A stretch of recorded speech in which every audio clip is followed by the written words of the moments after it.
One of my biggest goals this year is to create online courses.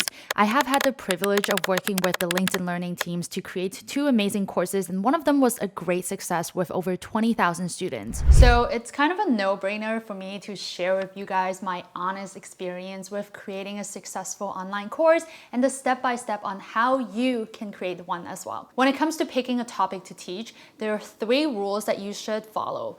The first one is that your topic needs to be something that you're an expert in, because obviously you can't teach things that you don't have more knowledge than your students. And the second rule is that it's got to be something that you're passionate about in the long run, because that's what's going to motivate you to keep going. And the third rule, which is the most important one in my opinion, and that is your course ideas needs to be validated first, because the last thing you want is pouring so much effort and time and sweat into creating something that nobody wants. Now, the good thing is that there are different ways that you can validate your course ideas. I'm going to share them with you. The first one, which is the most direct way, is to poll your audience. Now, what you can do is you can do some polls on your Instagram stories or send out emails to your email list or create a blog post. Let your audience know that you're thinking of releasing a course on this specific topic choice, and also let them know what types of information the course is going to include, and ask them if they think that this is something that they would be interested in learning. Listen to what they have to say, and then you can decide if this is a topic that you want to go for it. Another easy way to validate your course idea is to estimate the demand for the topic. You can do this by looking into keywords using Google Keyword Planner or YouTube. A lot of people who learn things from YouTube videos tend to overlap with those willing to buy online courses as well. So when you're doing these courses, topic research, you want to specifically look for keywords that have high amount of monthly searches and low competition. Don't just go for the low-hanging fruit of a highly searched topic. Another way that you can validate the demand for your idea is by using marketplace insights from some of the online course marketplace like Skillshare or Udemy.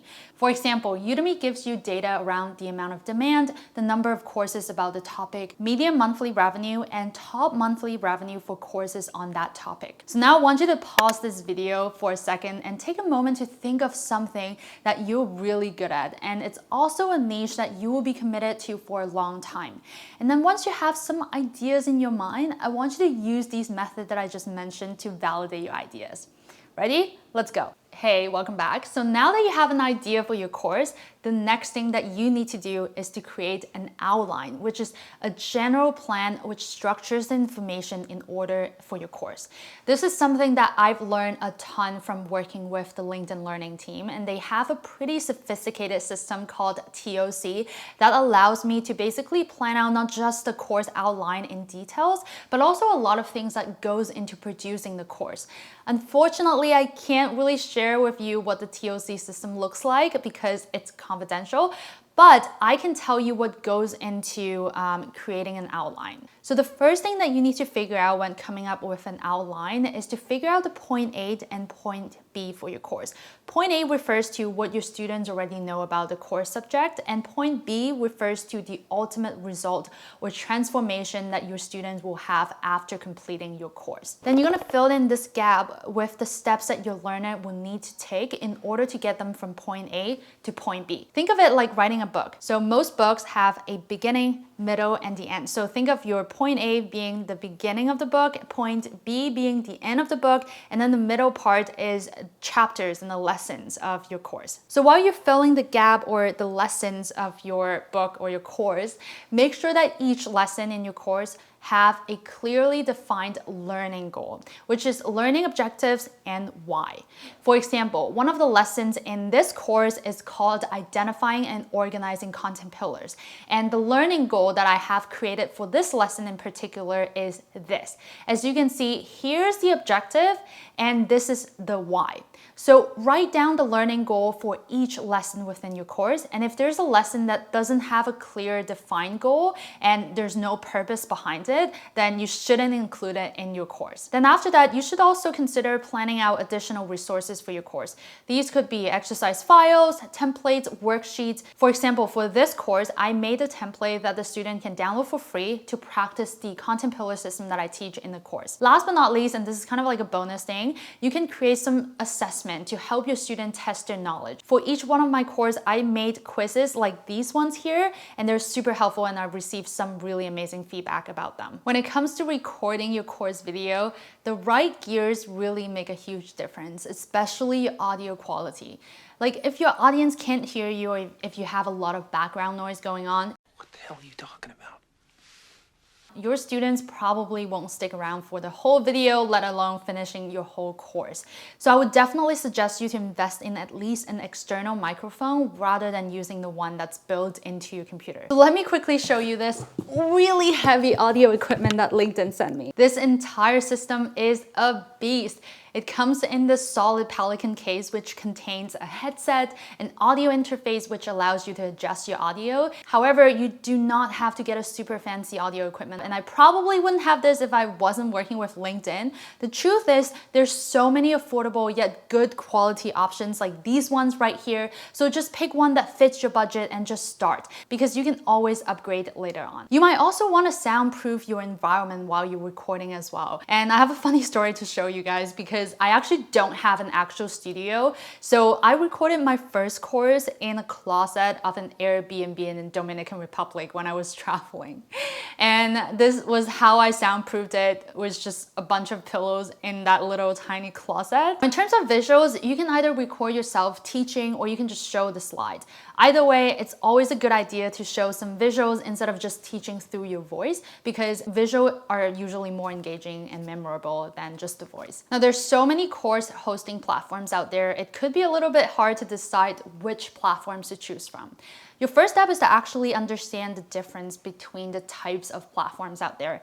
Essentially, there are two basic types of online course platforms. First, you have the self-hosted platforms such as Thinkific, Teachable. This type of platform allows you to build your online course, but you have full control of your pricing, your branding, and student enrollments and data and all of that. But you will have to handle your own marketing. So your earning pretty much depends on your marketing efforts. And then there's the marketplace platforms like Udemy, Skillshare, and LinkedIn Learning, which is the platform that my courses are on. Now that you understand the difference, here's what I would suggest. Choose self-hosted platform if your goal is to build your own branded community and courses, and you want to be able to have full control of your prices, your earning, and your marketings.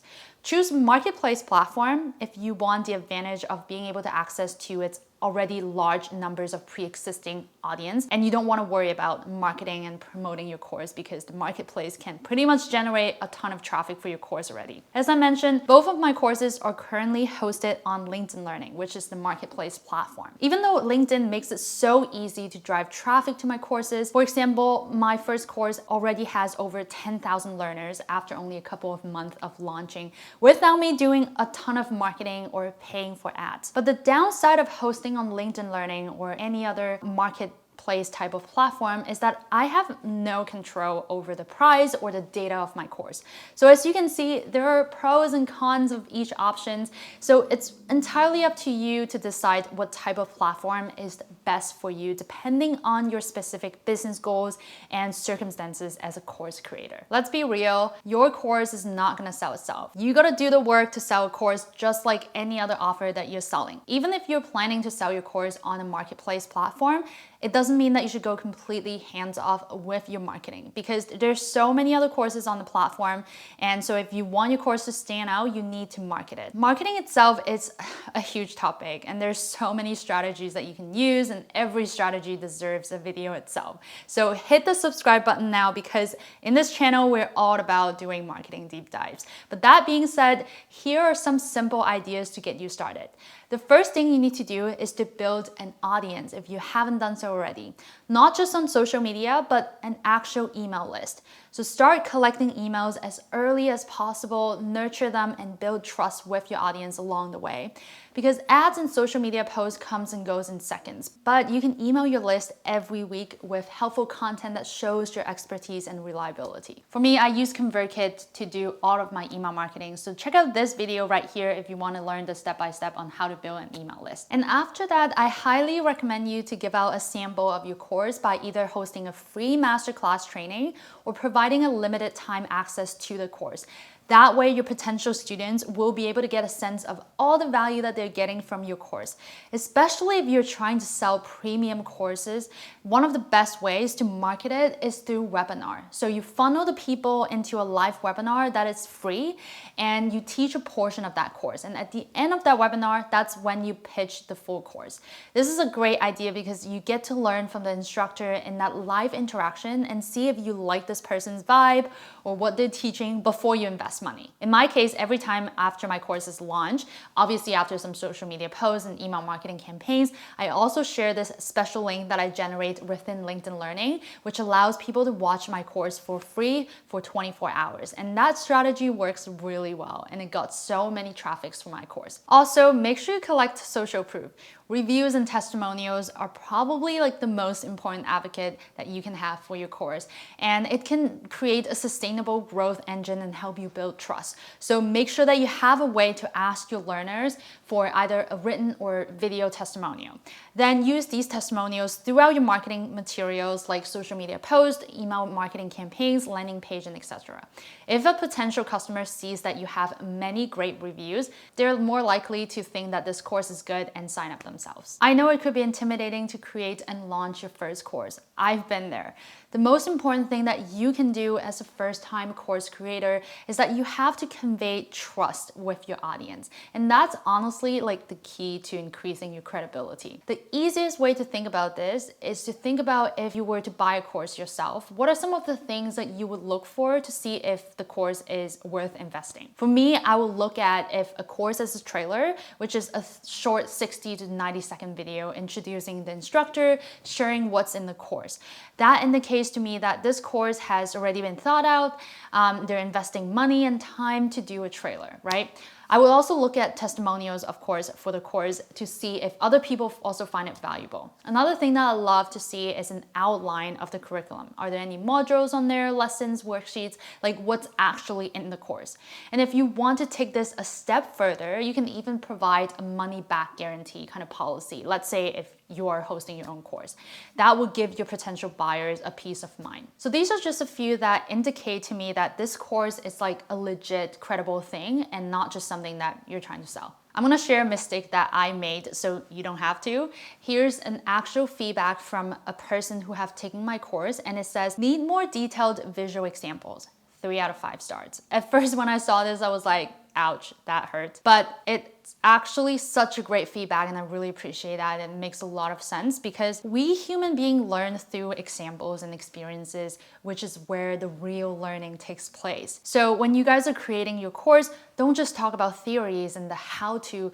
Your students are not gonna be able to actually absorb the information and apply the knowledge unless you provide them with plenty of examples. So don't make the same mistakes that I made. If your students can understand your course better, that means they will be able to apply the knowledge from the course better, which at the end, they will get better results and they are more likely to give you great testimonials, and eventually it will be good for your course sales and your brand. I truly feel so lucky to be able to work with the LinkedIn Learning team as the first-time course creator, because they literally spoiled me with so much support that I would not otherwise receive if I were to create a course on my own. I wanted to show you guys so much behind the scenes, but this video has already gone on long enough. And so if you want to find out more about my experiences with working with LinkedIn Learning, I'll be sharing them in future videos, so stay tuned for that. As a side note, online courses is just one way that you can earn a pretty good passive income. But if you're looking for other ways to diversify your online income streams, check out my video right here where I went over my 9 online income ideas that you can start to make money on the internet. Thank you so much for watching, and I'll see you guys in the next one.